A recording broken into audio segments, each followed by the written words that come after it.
బెల్లంపల్లిలో డ్వాక్రా గ్రూప్ సభ్యురాలి పేరున bank loan తీసుకున్న శ్రీ వీర హనుమాన్ ఆర్పి మారెల్లి రజితపై చర్యలు తీసుకోవాలని డ్వాక్రా గ్రూప్ మహిళలు డిమాండ్ చేశారు. మంగళవారం బెల్లంపల్లి ప్రెస్ క్లబ్ లో ఏర్పాటు చేసిన విలేకరుల సమావేశంలో శ్రీ సాయిరాం గ్రూప్ సభ్యులు పి మానస బి సరస్వతిలు మాట్లాడారు. 2019లో గ్రూప్ సభ్యురాలు బొడ్డు లక్ష్మి చనిపోగా ఆమె పేరున కోళ్ల లోన్ పేరున రజిత 60,000 రూపాయలు బ్యాంకు లోన్ తీసుకున్నారని వారు ఆరోపించారు. ఈ విషయాన్ని ప్రశ్నిస్తే తమ గ్రూప్ కు మంజూరు కావాల్సిన 10 లక్షల లోను రజిత మంజూరు కాకుండా అడ్డుపడుతున్నారని తెలిపారు. అంతేకాకుండా వాస్తవాన్ని ప్రశ్నించినందుకు తమపై రజిత దాడి చేసేందుకు భయభ్రాంతులకి గురిచేస్తుందన్నారు. రజితతో తమకు ప్రాణహాని ఉందని వారు ఆవేదన వ్యక్తం చేశారు. ఈ విషయంపై ఇప్పటికే రామగుండం పోలీస్ కమిషనర్ కి, జిల్లా కలెక్టర్ కి, బెల్లంపల్లి ఆర్డీఓలకి ఫిర్యాదు చేసినా ఎలాంటి న్యాయం జరగలేదని వాపోయారు. తమకు గంగారాం నగర్ బస్తీల్లో ఎస్ఎల్ఎఫ్ ఉండడంతో తమకు దూర భారమవుతుందని వారు పేర్కొన్నారు. కొత్త ఎస్ఎల్ఎఫ్ ఏర్పాటు చేయాలని 40 మంది సభ్యుల సంతకాలతో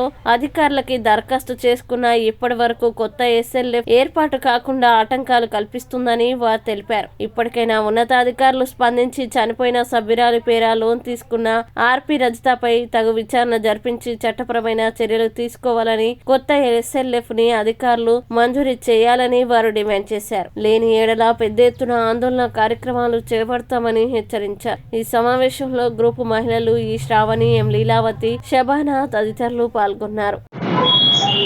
సార్, నా పేరు మానస.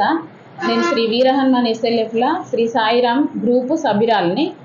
నా గ్రూప్లో ఏమైందంటే ఈఎంఐ అనేది ఒకరోజు నాకు రజిత, మా ఆర్పి గారు మారెల్లి రజిత, ఆమె ఏం చేసింది, నా క్లోజింగ్ నాది మొత్తం క్లోజ్ అయ్యే డేట్ చూపి అని అంటే ఆమె ఒకసారి నాకు డిమాండ్ చూపించడం జరిగింది.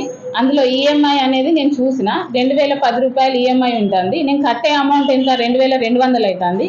ఈ విషయాన్ని నేను ఆమెను అడగడం జరిగింది. 2,200 కడుతున్నాం కదా అని అంటే దీనికి నాకు సమాధానం ఇవ్వలేదు. కాకపోతే వేరే ద్వారా నేను కనుక్కున్న తర్వాత ఏంటి 2,010 రూపాయలే మేము కడుతున్నాము ఇక్కడ అని అన్నారు. అంటే నేను నా గ్రూప్ నుంచి 190 రూపాయలు ఎక్కువ కడుతున్నా అనేది నాకు తెలిసి నేను అడిగిన. కాకపోతే ఇవన్నీ మనకి ఎందుకు, సరే ఇక్కడ గ్రూపులు ఎక్కువనే ఉన్నాయి కదా, డివైడ్ చేసుకుందాము అని కొత్త సమైక్య కోసం నేను అప్లికేషన్ ఇవ్వడం జరిగింది. అదే ఆమె దృష్టిలో పెట్టుకున్నది. అప్లికేషన్ ఇస్తే మళ్ళీ నాకు గంగారాం నగర్లతోటి నేను సైన్ చేయించి అప్లికేషన్ పెడితే గాంధీనగర్లో సైన్లతోటి సార్లు నాకు ఇక్కడ ఒక నెల మీటింగు, అక్కడ ఒక నెల మీటింగ్ పెడతాము, మీకు డిస్టెన్స్ ఎక్కువ అయితే అని చెప్పడం జరిగింది. కానీ గత 5 నెలలుగా గంగారాం నగర్లో మీటింగ్ పెట్టలేదు ఆ సార్లు కూడా. ఈ విషయం అడిగితే ఇక్కడ పెట్టట్లేదు కదా సార్ అని అంటే ఆమెకు చెప్తామమ్మా అని అంటారు. కానీ సార్లు కూడా మాకు ఏం చెప్పలేదు, అధికారులు కూడా. ఆ విషయం అట్లనే ఉండగా మా గ్రూప్కి ఏంటంటే డివైడింగ్ కానీ మానస మీకు సంతకాలు తీసుకొని పెట్టింది కాబట్టి మీరు ఆమె దగ్గర నుంచి వెళ్ళి నా డివైడింగ్ వద్దు అన్నట్టుగా రాసిస్తేనే మీ గ్రూప్కి లోన్ శాంక్షన్ చేస్తా అని ఆర్పి మా గ్రూప్ మీద ప్రెజర్ తీసుకొచ్చి లోన్స్ ఆపివేయడం జరిగింది. ఆపివేస్తే ఇదే క్రమంలో నాకు ఏం తెలిసిందంటే ఆర్పి గ్రూప్లోనే బొడ్డు లక్ష్మి అనే పేరు మీద 2019లో ఆ బొడ్డు లక్ష్మి అనిపోతే 2022లో లోన్ శాంక్షన్ అయిన విషయం నాకు తెలిసింది.